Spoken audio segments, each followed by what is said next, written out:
Hello everyone, मैं मिथुन सिंह स्वागत करता हूं आप सभी का। आशा करता हूं आप सभी बहुत अच्छे होंगे। बात करेंगे Gurugram university BEd second year के प्रीवियस ईयर क्वेश्चन पेपर की। पेपर आपका होगा असेसमेंट फॉर लर्निंग। पेपर का आईडी है 10975।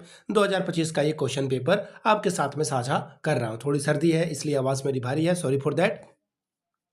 अगर आपको पिछले 5 साल का PYQ चाहिए, previous year question paper second year का, तो सारे क्वेश्चन पेपर की PDF आपको 49 रुपये में प्रोवाइड कर दी जाएगी ताकि आप अपनी तैयारी ठीक ढंग से कर पाएँ। दूसरी बात, 199 रुपये में आपको सजेशन प्रोवाइड कर दिया जाएगा।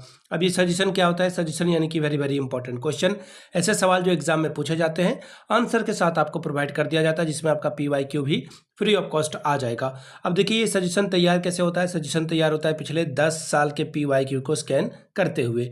दूसरी बात, आपका जो लेटेस्ट एग्जाम पैटर्न है, हाल के सालों में सवाल पूछने का तरीका बदला है, हम लोग उसको भी अडॉप्ट करते हैं, उसको भी इनकी जो है मान लेते हैं और उसको शामिल करते हैं। तीसरी बात, आपका सिलेबस क्या कह रहा है, सिलेबस में कौन कौन से टॉपिक हैं उसको ध्यान में रखा जाता है। चौथी और आखिरी बात, मेरा खुद का एक्सपीरियंस, मैंने BEd एमएड कर रखा है और पिछले 2-3 सालों से बिहार, झारखंड, MP, UP, हरियाणा, छत्तीसगढ़, इन जगहों पे मैंने सजेशन देने का काम किया है। काफ़ी अच्छी सफलता मुझे मिली है। अगर आप भी सफलता के भागीदार बनना चाहते हैं तो यहाँ से मेरी ईमेल आईडी आप देख लें, yourmithunsingh@gmail.com पे आप मुझे मेल कर सकते हैं। इंस्टा पे अगर आप हो, do follow me @imithunsingh।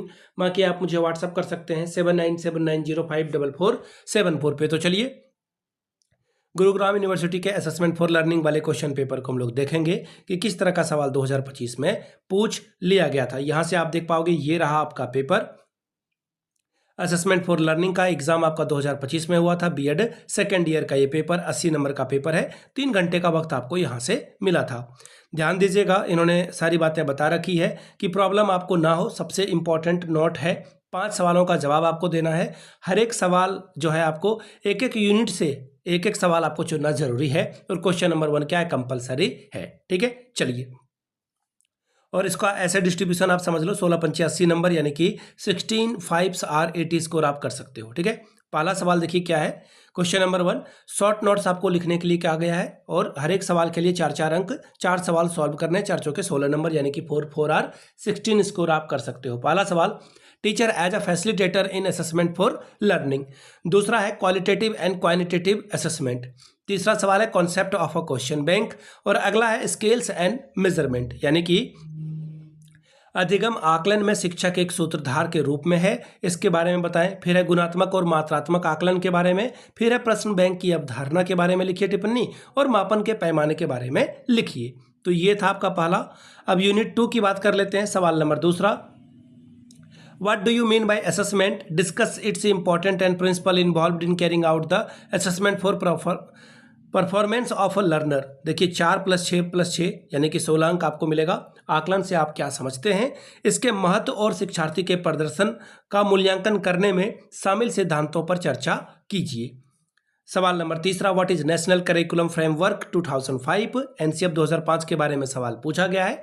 What type of examination reform have been suggested under the document provided by NCF 2005? यानी कि राष्ट्रीय पाठ्यचर्या ढांचा NCF 2005 क्या है? राष्ट्रीय पाठ्यचर्या NCF 2005 के द्वारा उपलब्ध कराए गए दस्तावेज के अंतर्गत किस प्रकार के परीक्षा सुधार सुझाए गए हैं, बताएं।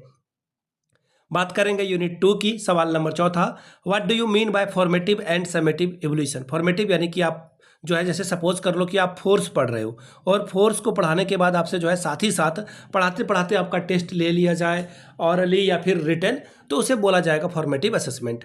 अब आप समेटिव असेसमेंट को ऐसे समझो कि पूरी साइंस की बुक हो गई खत्म और आपसे जो है सवाल पूछा जा रहा है, तो इसका मतलब है ये समेटिव असेसमेंट है या समेटिव इवोल्यूशन है।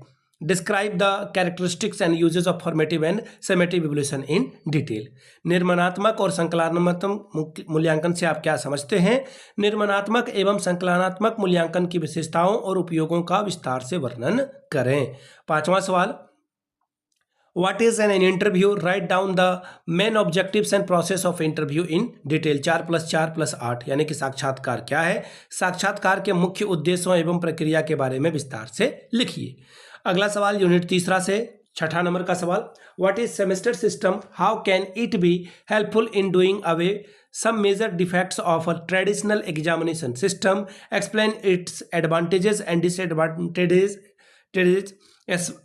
disadvantages in detail।